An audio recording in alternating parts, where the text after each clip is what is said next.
मैं आपको कुछ तस्वीरें दिखा रहा हूं इस वक्त स्क्रीन पर और इन तस्वीरों में साफ दिखाई दे रहा है कि तेजस्वी को लेकर लोगों में जबरदस्त उन्माद है। नीतीश जी कुम्हलाए हैं, मोदी की आंख में भय है, इस बार तेजस्वी तय है, इस बार तेजस्वी तय है। और वो नीतीश कुमार जो आजकल अंट संट बक रहे हैं, अंट संट बक रहे हैं। जिस तरह का करंट, और इस शब्द का मैं बार बार इस्तेमाल करता हूं, जिस तरह का करंट तेजस्वी के पक्ष में है, इस तरह का करंट नीतीश तो खैर सवाल ही नहीं पैदा होता नीतीश जी के पक्ष में। प्रधानमंत्री नरेंद्र मोदी के पक्ष में भी इस तरह का उन्माद नहीं है। कई पूरे देश को यह बताना चाहिए क्या नीतीश कुमार जो तुमने गद्दारी की थी, जो धोखा दिया था, ये बिहार की जनता है, ये हर गुनाह माफ कर सकती है, लेकिन गद्दारी नहीं माफ कर सकती। नीतीश कुमार नहीं माफ कर सकती। तो तुमने पूरी बेशर्मी से कहा था कि बिहार में मत आना, जहां हो वहीं रहना, हम किसी को अपनी सरहद में घुसने नहीं देंगे। अरे नीतीश कुमार, बिहार तुम्हारी जागीर नहीं है। एक बार जोरदार ताली बजाइए हसनपुर वालों। आप सौभाग्यशाली हैं, आप खुशनसीब हैं जो आपको ऐसा नेता मिलने जा रहा है। एक ऐसा नेता जो अपने लोगों के लिए लड़ जाता है, जो अपने लोगों के लिए डट जाता है। ऐसे तेज प्रताप यादव जी से मेरी पहली मुलाकात हुई थी 2016 में, जब लालू जी बाहर थे राजगीर में।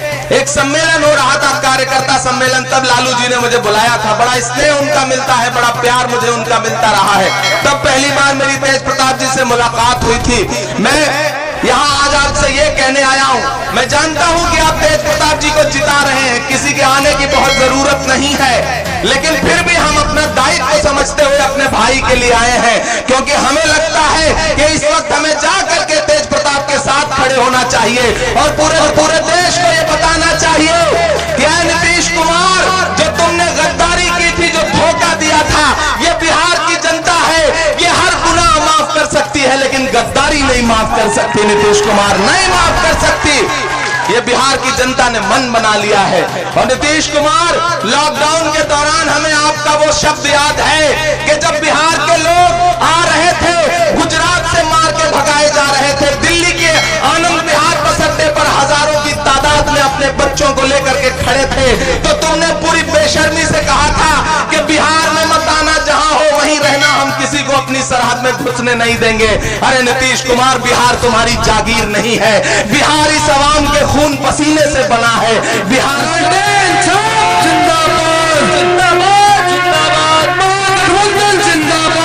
भारी। और मैं तो नरेंद्र मोदी से हर सभा में जाके ये कह रहा हूं कि अरे नरेंद्र मोदी साहब, एक 31 साल के नौजवान के एक हेलीकॉप्टर का पीछा करने के लिए जो अपने तमाम मुख्यमंत्री, तमाम मंत्री, तमाम नेता तुमने उतार दिया है, जो उसके पीछे तुमने 2500 हेलीकॉप्टर लगा दिया है। अगर यही 25 हेलीकॉप्टर तुमने बिहार की जनता को लॉकडाउन में उनके घर पहुंचाने के लिए लगाया होता, तो शायद ये लोग भूखे प्यासे न मरते। बेशर्म है ये सरकार, बेशर्म है यहाँ बैठी हुई सरकार और दिल्ली में बैठी हुई सरकार, जिसने बिहार के लोगों को भूखे प्यासे। मैं उत्तर प्रदेश से आता हूँ, मैंने देखा है कि जब आप दिल्ली से चले थे पैदल बिहार के लोगों, तो किस तरह से रास्ते में योगी आदित्यनाथ की पुलिस और दिल्ली की पुलिस आपको लाठियां से मारती थी, मुर्गा बनाती थी। मैंने अपनी आंखों से देखा है। हम लोग उस वक्त मदद करते थे और हम ये सोचते थे कि चाहे जितना जुल्म कर लो इन बिहार के लोगों पर, लेकिन ये बिहारी हैं, जिस दिन इनका दिमाग सनक गया उस दिन अच्छे अच्छों को कुर्सी से उतार के फेंक देंगे। और मुझे अब वो जोश दिखाई पड़ रहा है बिहार में। मैं जिन जिन सभाओं में जा रहा हूँ, हजारों हजार की तादाद में लोग निकल के आ रहे हैं, माएं घरों से निकल के आ रही हैं, बहनें घरों से निकल के आ रही हैं और एक स्वर में कह रही हैं कि 10 नवंबर को जब बिहार का रिजल्ट आएगा, तो वो सुशील मोदी जब पटना में बाढ़ आई थी तो हाफ पैंट पहन के खड़े थे जो फ्लाईओवर पर, और वो नीतीश कुमार जो आजकल अंट संट बक रहे हैं, मैं तो उनसे भी कहना चाहता हूं कि नीतीश जी, ये राजनीति की भाषा नहीं है। आप टिप्पणी करते हैं लालू प्रसाद जी के बच्चों पर, उनकी बच्चियों पर, बेटियों पर आप टिप्पणी करते हैं, आपको शर्म नहीं आती? गमों की धूप में भी मुस्कुराकर चलना पड़ता है। ये दुनिया है, यहाँ चेहरा सजाकर चलना पड़ता है। तुम्हारा कद मेरे कद से बहुत ऊंचा सही, लेकिन चढ़ाई पर कमर सबको झुकाकर चलना पड़ता है। नीतीश जी आप ठीक नहीं कर रहे हैं, हम आपकी बौखलाहट देख रहे हैं और हम तो जाके पूरे देश में ये कहेंगे कि नीतीश जी कुम्हलाए हैं, मोदी की आंख में भय है। इस बार तेजस्वी तय है, इस बार तेजस्वी तय है।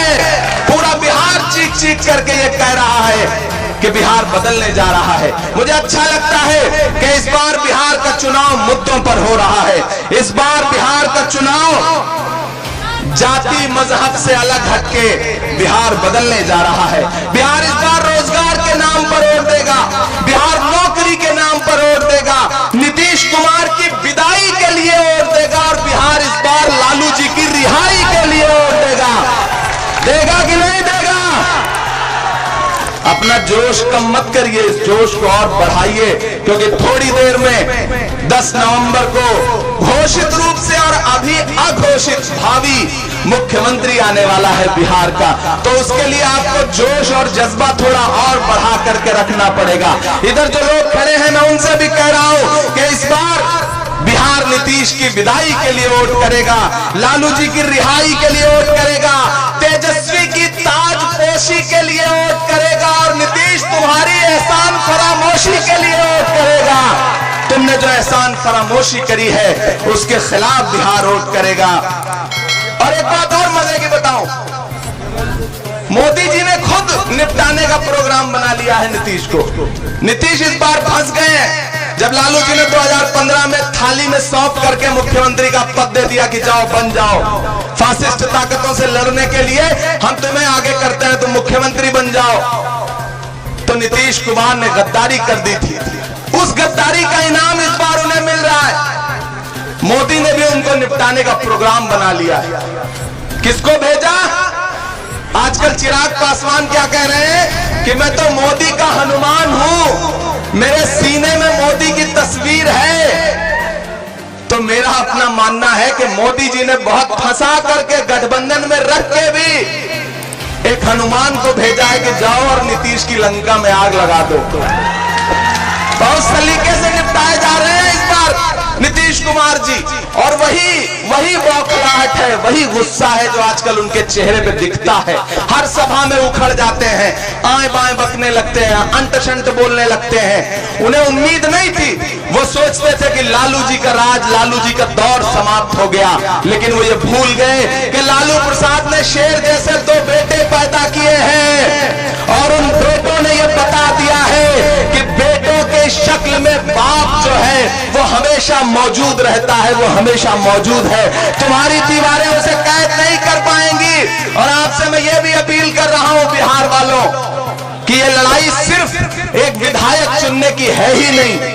आप जब 3 नवंबर को तेज प्रताप जी के लिए वोट करने जाओगे, लालटेन का बटन दबाओगे तो ये मत सोचना कि सिर्फ एक विधायक चुन रहे हो। हर बटन दबाओगे तो ये सोचना कि आप लालू प्रसाद यादव की जेल की एक एक सलाखों को तोड़ रहे हो, एक एक दीवार की एक एक ईंट तोड़ रहे हो। आप ये सोचना कि आप एक एक बटन दबा करके सिर्फ विधायक नहीं बल्कि बिहार की गद्दी के लिए एक मुख्यमंत्री चुन रहे हो। मुझे खुशी है अपने नेता राहुल गांधी पर, कांग्रेस पार्टी पर, जो इस लड़ाई में पूरी तरह से आरजेडी के साथ खड़ी है। मेरे साथ श्रीनिवास जी आए हुए हैं, अभी भाषण दे रहे थे। आपने इनकी भाषा कम समझी होगी क्योंकि ये साउथ के हैं, कर्नाटका के हैं। आप सोचिए तेज प्रताप जी को समर्थन देने के लिए कहां से एक आदमी आया हुआ है, कर्नाटक से। तो आप समझिए कि ये लड़ाई कितनी बड़ी है। एक बार जोरदार ताली बजाइए श्रीनिवास जी के लिए। ये लड़ाई बहुत बड़ी है मेरे भाई बिहार वालों, हसनपुर वालों। हेलीकॉप्टर आ गया है। अब मैं ये चाहता हूं कि अपने जोश को बढ़ा लीजिए। फैज भाई यहाँ पे हमारे दोस्त बैठे हैं, ताजपुर के हमारे बड़े अच्छे दोस्त हैं। मैं एक बार बहुत पहले आया था, आ गए हैं तेजस्वी जी। अब आप लोग माइक संभालिए और नारे लगाइए। सब्सक्राइब कीजिए न्यूज रिएक्शन चैनल को और प्रेस कीजिए नोटिफिकेशन बेल को ताकि आप पास के लेटेस्ट न्यूज अपडेट्स सबसे पहले